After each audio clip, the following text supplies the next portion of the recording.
Thank you, Mr Deputy President.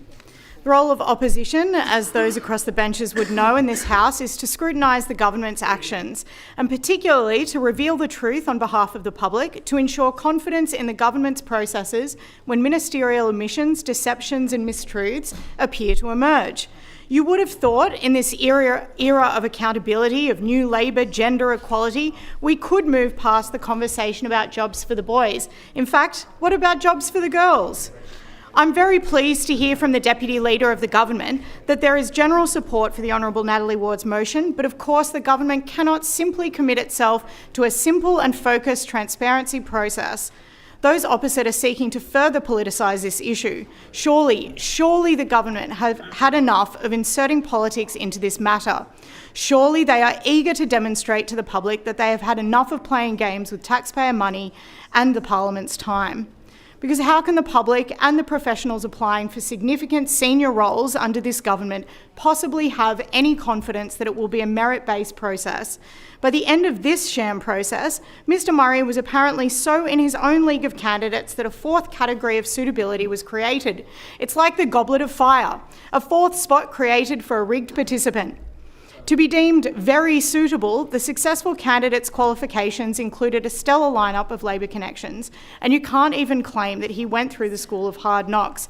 He comes from the tradition of warm handshakes. It is unfortunate for Mr Murray that the Minister for Transport has caused him to be placed under such scrutiny. Unfortunate that the Minister dressed up the process as independent, as professional, as department-led. Because from the start, it is very clear that the Minister for Transport would ignore any recommendations where Mr Murray was not the recommendation. Not only would her office seek to ignore the recommendation, but they actively sought to surreptitiously influence the process of selection. Who knows to what extent and why? It didn't have to be this way. If investigation hadn't occurred, the public and this Parliament would have assumed the process was the generally anodyne path through the department with support from a professional recruitment firm. Alas, the longer the saga goes on and the more we learn about the influence of the Minister and her office, the more questions that are asked, the more troubling answers emerge. The problem is, apparently, no one with expertise and suitability wants to work for this government.